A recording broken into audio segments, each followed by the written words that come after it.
Welcome. Today, we're taking a step away from typical analysis. We're moving into the shadows of real life. We're going deep into some truly unsettling encounters, stories sent in by you, our listener. And these aren't just, campfire tales. These are real moments, gripping experiences that make you question everything. Our mission here is to really navigate these accounts. Not just tell the story, but find the insights, the warnings hidden inside. Because, well, in these moments, being vigilant, trusting your instincts, that can make all the difference. Absolutely. And what's so powerful about these personal stories is how they show us danger unfolding. They really highlight those shifts, sometimes subtle, sometimes not, from just feeling uncomfortable to facing a genuine threat. Understanding how that escalation happens, well, it's vital knowledge. More potent than anything you'd read, really. Okay, so let's get into the first account. This one is deeply disturbing. It stretches over a whole school year, getting worse and worse. Our listener, she was a junior in high school, actually set to graduate early. And she first met this guy, Brandon, in English class. Brandon was apparently an obvious standout. Over 6 feet tall, described as morbidly obese, long, greasy black hair, always in a death metal shirt. You get the picture. And he immediately took this unnerving liking to her, even though she tried, politely but firmly, to shut down his very obvious flirting. That kind of immediate, unwanted attention, especially when someone clearly isn't interested, that's often, one of the very first red flags. It really signals someone who doesn't respect boundaries right from the beginning, sees them more as suggestions. Yeah. And then they were forced together for a poster project in English. A real nightmare scenario, right? Brendan apparently just laid his head down on the desk, made it clear he wasn't helping at all, just wanted to sleep. So annoying, definitely. But she finished the project herself pretty quickly. Then later, a seemingly small moment, she's talking with a new friend, Alice. They exchange numbers, and just as she does, Brandon butts in loudly, demands her number too. Yeah. She hesitated, tried saying she was busy, the polite brush off. But, well, to avoid making a scene, she gave it to him. Just hopes he'd lose the paper. That pressure, the need to be polite, even when your gut is screaming, it's a common trap. Especially, I think, in social settings, and often for young women, society conditions us to be agreeable, and unfortunately, that can be exploited by people who intend to cross boundaries. Exactly. That same night, her phone goes off. Unknown number. The message. Just 2 words. Gotcha. And before she can even register it, she feels hands clamp down hard on her shoulders. Brandon, standing right behind her, kind of laughing, repeating it. Gotcha, okay. Just chilling. And this unsettling interaction, it quickly became a daily thing. No matter where she was, how fast she walked, Brandon would somehow catch up to her after class.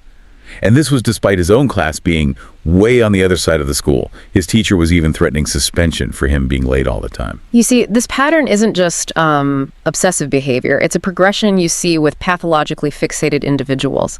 That complete disregard for consequences, for his own suspension even, it shows a singular, distorted focus on her.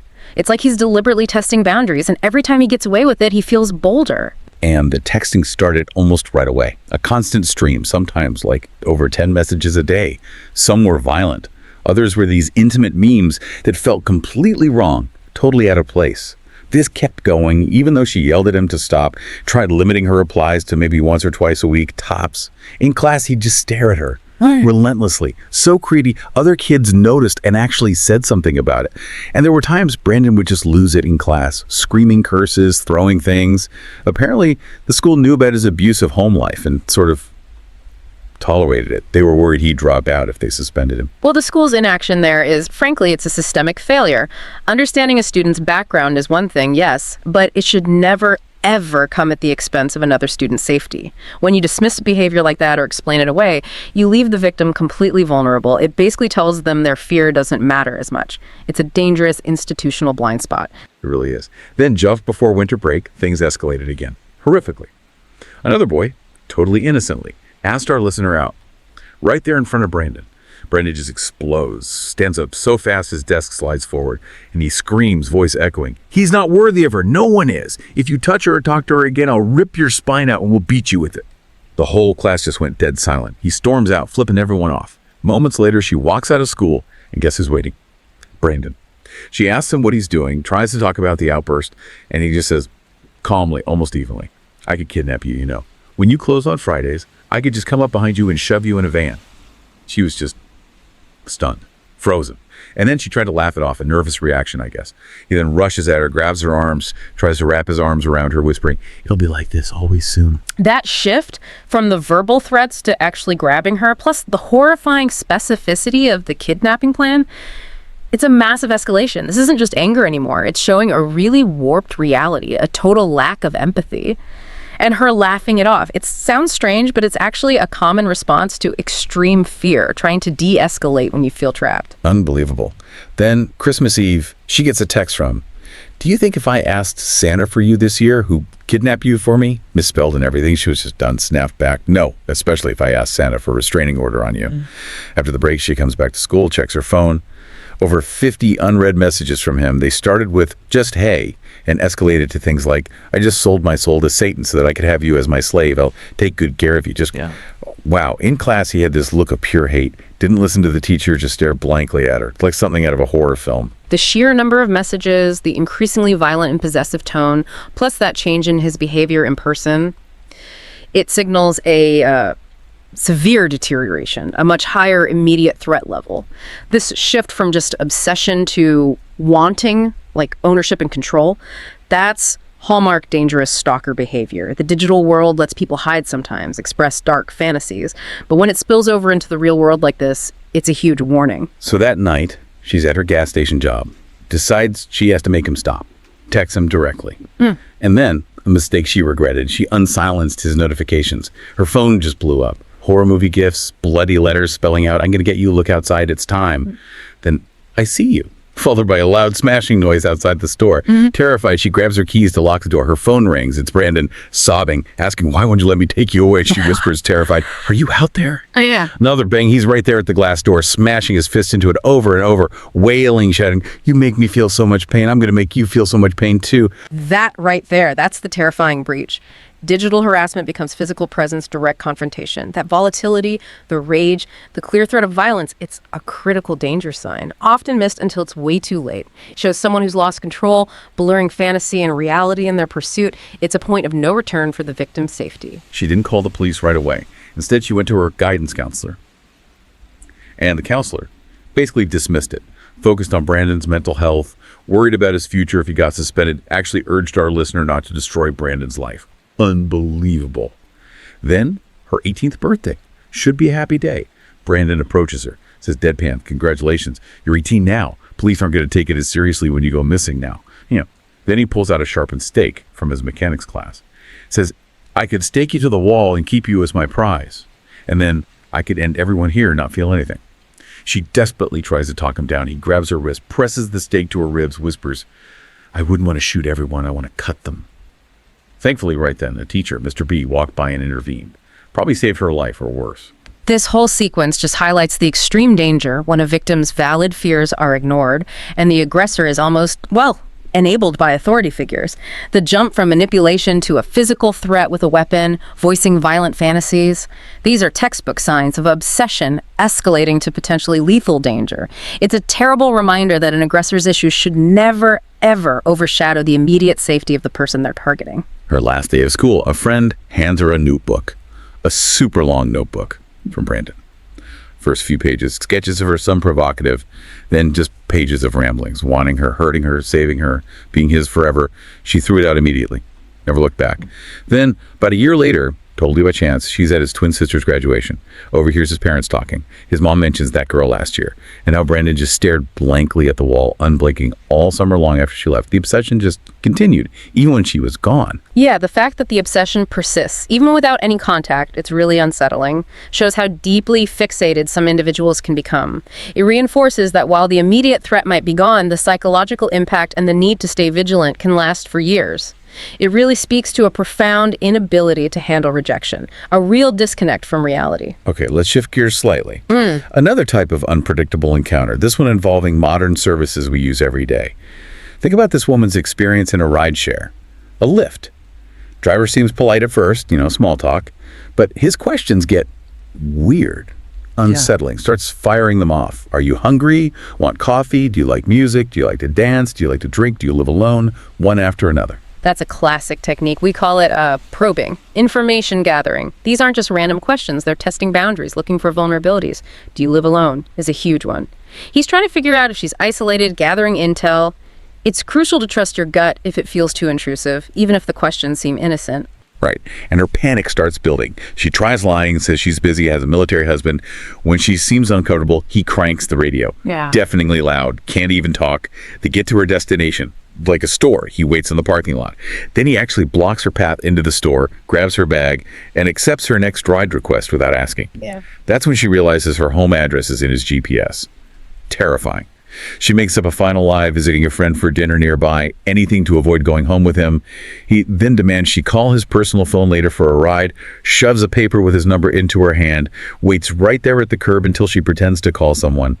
Only then does he finally leave. Wow. Okay, the driver's actions there, insisting on personal info, blocking her physically, forcing the future ride, the physical contact, those are huge red flags, escalating very quickly. Turning up the radio like that, it's a tactic to overwhelm, disorient, makes it harder to think clearly or even call for help. It just underscores how important it is to get out of situations like that fast. Safety over politeness, always. And report it immediately. That gut feeling is your best defense. Yeah, absolutely. Okay, another scenario. A young woman working alone in a small bakery during lockdown. Already an isolating situation. A man comes in. She recognizes him as a regular from the neighborhood, orders a pastry, but then he just refuses to leave, ignores the lockdown rules completely, asks her point blank, "Are you alone here?" And then adds, "No one will see me in here." That right there highlights the vulnerability, especially for people in service jobs working alone. Those questions, "Are you alone? No one will see me?" They aren't casual, they're predatory, directly testing her safety and the situation's security. Her fear just spikes. The man starts moving, slowly, closer to the employee-only area. He's pretending to read a book, but keeps peeking at her over the top. She starts frantically texting her coworker, her boyfriend, anyone. Finally, her coworker arrives. There's a tense confrontation. The man leaves the shop, but he doesn't leave the area. He just goes to his car, parks right outside, and sits there, staring into the bakery. For a long time. That persistence, even after being confronted, the staring. It shows this chilling fixation, a total lack of respect for boundaries or authority. Lingering like that, even from a distance, it's psychological intimidation. Maintaining control through fear. This really drives home the need for solid workplace safety plans, panic buttons, good communication between staff, ways to handle threats right away. Absolutely critical. Okay, our final story tonight. This one involves the ultimate betrayal. Truly horrific violence. A man hired a handyman, Mark, to help his elderly grandmother, Annie, with repairs at her house. At first, Mark seemed great. Eager, attentive. Annie was really happy with his work, seemed trustworthy. But then Mark's attitude started to shift. He got entitled, less appreciative, started walking around scowling. Annie, who was elderly but sharp, started getting scared. She told her grandson Mark was complaining about money, having angry outbursts at her. The grandson, worried, tried talking to Mark. Mark just denied everything, brushed it off. That change in behavior, going from pleasant to entitled and angry, especially combined with outbursts, it's a very concerning sign. It often signals a breakdown in respect, a growing sense of grievance, and when it gets dismissed, like the grandson's concerns were, it can unfortunately precede much worse things. It's like a psychological shift where perceived unfairness festers and the victim starts to get dehumanized in the aggressor's mind. Then, the absolute worst happened. Annie stopped answering her grandson's calls. He requested a wellness check, and they found her, murdered. Police said she'd been brutally attacked with hammers or similar blunt objects. Suspicion immediately went to Mark, who had disappeared. It took 5 agonizing years to find him. They finally tracked him down and arrested him in Arizona. As part of this plea deal, Mark confessed. His explanation, twisted. He claimed Annie was demanding, that he felt underpaid. He found out she'd talked to her grandson, thought his chance for a raise was gone, said he confronted her, they fought. She grabbed a fireplace poker, and he hit her with his hammer. Claimed he only wanted to make her stop. It's just a tragic, devastating example of how trust, especially trust placed in someone there to help, can be so horrifically broken. Violence like this often stems from these incredibly warped perceptions, a toxic sense of entitlement. Mark's rationalization, blaming Annie, feeling justified because of perceived financial slights, it shows a complete lack of empathy, a distorted morality. The brutality of it, his casual justification, it underlines the profound, lasting impact these things have on families, on communities. Just fear, grief, betrayal. It shows how fast perceived grievances can explode into extreme violence for some people. These stories, they're all so unsettling, but they share that common thread, don't they? That danger can come from anywhere. Unexpected people, unexpected places, obsessive classmates, rideshare drivers, even a handyman you thought you could trust. Vigilance is just so key. They really hammer home how important it is to listen to your gut feeling, even if it seems irrational, and to recognize those signs, those escalating threats. Yes, what really stands out is how often the victims felt something was wrong early on. That gut feeling, that intuition, the power of awareness, of actually listening to that internal alarm saying something isn't right. It plays such a critical role in safety, often underestimated.